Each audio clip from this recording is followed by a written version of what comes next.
Hello YouTube family, Radhe Radhe सभी को, जय माता दी। आई होप आप सभी बहुत अच्छे होंगे और मैं भी बहुत अच्छी हूँ। तो कल मैंने आपको बताया था, जैसे आपको पता है कि हाँ नवरात्रि चल रहे हैं। हालांकि आज नवरात्रि का 5वां दिन है, लेकिन मैं वीडियो शूट नहीं कर पाई थी। तो मैं बताऊंगी आज दूसरी देवी, जिस देवी का दूसरे दिन पूजन किया जाता है, जो दूसरे दिन समर्पित किया जाता है, आज मैं बताऊंगी उनके बारे में आपको। अब मैं आपको उसके बारे में, कथा के बारे में बताऊंगी, उनका पूजन कैसे किया जाता है, उनका प्रसाद उनको क्या पसंद होता है, उनका ये स्वरूप कैसे आया और उनको इस नाम से क्यों पूजा जाता है, मैं आपको वो सब बताऊंगी। और कहा जाता है जो इस कथा को सुनता है, सुनाने वाले से ज्यादा जो सौभाग्य वाला होता है वो होता है सुनने वाला।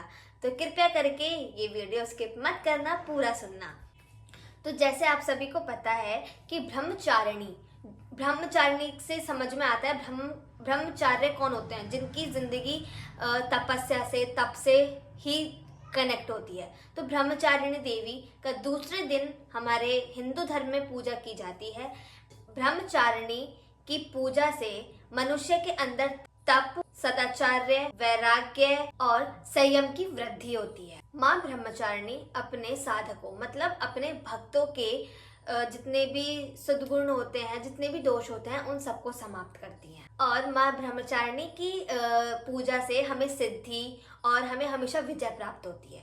हम जो चीज ठान लेते हैं वो करके रहते हैं, क्योंकि ब्रह्मचारी जो होते हैं उनकी जिंदगी कठोर तपस्या और संयमों में होती है।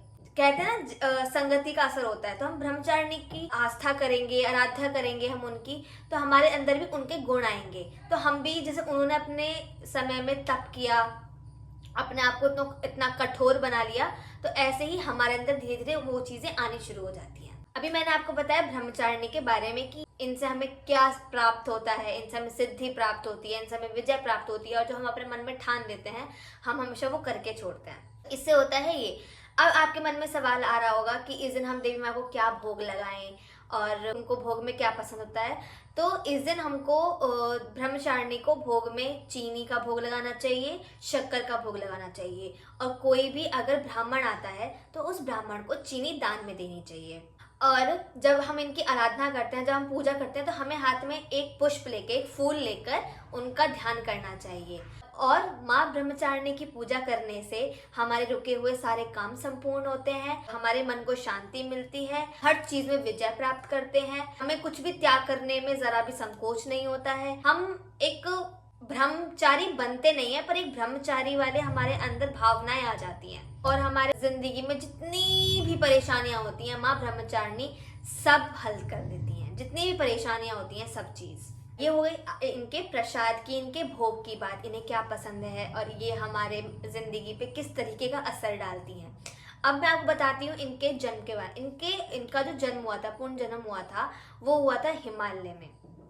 ये भी हिमालय की ही पुत्री कहलाई जाती थी। और इन्होंने जितनी भी तपस्या की थी, सब चीज की थी हिमालय में रह के, बहुत कठोर तपस्या। जैसे शिव जी थे, बिल्कुल शिव जी का एक फीमेल वर्जन थी ये। इन्होंने भी शिव जी की तरह सालों सालों, लाखों, हजारों, सौ सालों तक इन्होंने तप किए थे एक शिव जी को प्राप्त करने के लिए। तो ये अपने पूर्व जन्म में इन्होंने हिमालय पुत्री के रूप में अपना जन्म लिया था। और नारद जी के उपदेश से इन्होंने शिव शंकर को प्राप्त करने के लिए घोर तपस्या की थी, ताकि वो शिव जी को अपने पति के रूप में स्वीकार कर सके।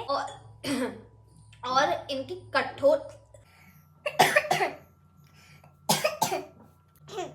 और इनकी कठोर तपस्या के कारण ही इनको ब्रह्मचारिणी रूप दिया गया। ब्रह्मचारिणी देवी ने 1000 वर्ष तक केवल फूल फल खाकर बिताए, और 100 वर्ष तक केवल इन्होंने जमीन पर रहकर शाख पर निर्वाह किया था। इन्होंने कुछ दिनों तक धूप में, गर्मी में, वर्षा में, सर्दी में इन्होंने कठोर तपस्या की थी। कहा जाता है 3000 वर्षों तक इन्होंने पत्ते होते हैं, पत्ते खाकर शिव शंकर की आराधना की थी। और जब इन्होंने पत्थर भी खाने छोड़ दिए थे, निर्जला रहकर इन्होंने व्रत रखा, तभी से इनका नाम अपर्णा भी रखा गया था। और कठिन तपस्या देने के कारण देवी का जो शरीर था बहुत ज्यादा कठोर हो चुका था। और देवी की इस तपस्या को देखकर देवी देवताओं, ऋषियों ने और सद्गुणियों ने, ब्राह्मणों ने, सबने उनकी तपस्या को बहुत अच्छा बताया और उनसे कहा कि हे देवी, आपने ये तपस्या बहुत दिल से और बहुत कष्टों से की है और आपको इसका फल जरूर मिलेगा। आपकी सारी इच्छाएं, मनोकामनाएं आपकी पूर्ण होगी और आपके सिवा ये तपस्या कोई कर भी नहीं सकता था। और भगवान शिव जी आपको पति के रूप में प्राप्त होंगे और आप अब ये तपस्या यहीं छोड़कर अपने घर चले जाओ, क्योंकि अब आपके पिता आपको बुला रहे होंगे। तो हमें इस कथा से ये सीखने को मिलता है कि कितनी भी कठिन परिस्थितियां आ जाएं, हमें कभी अपना जो मन है कभी विचलित नहीं करना चाहिए। आपको अपनी भक्ति पे, अपनी श्रद्धा पे हमेशा भरोसा होना चाहिए।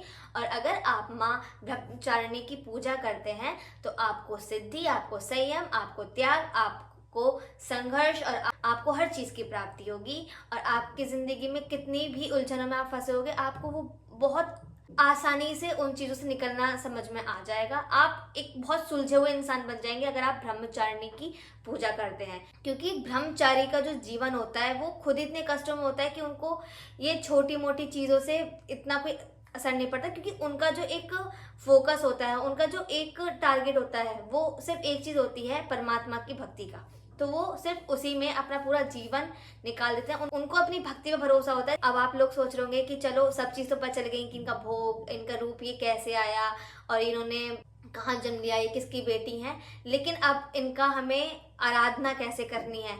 तो अपने हाथ में फूल लेकर आंख बंद करके आराधना करना और बोलना जो उनका मंत्र उच्चारण होता है, या देवी सर्वभूतेषु माँ ब्रह्मचारिणी रूपेण संस्थिता नमस्तस्यै नमस्तस्यै नमस्तस्यै नमो नमः।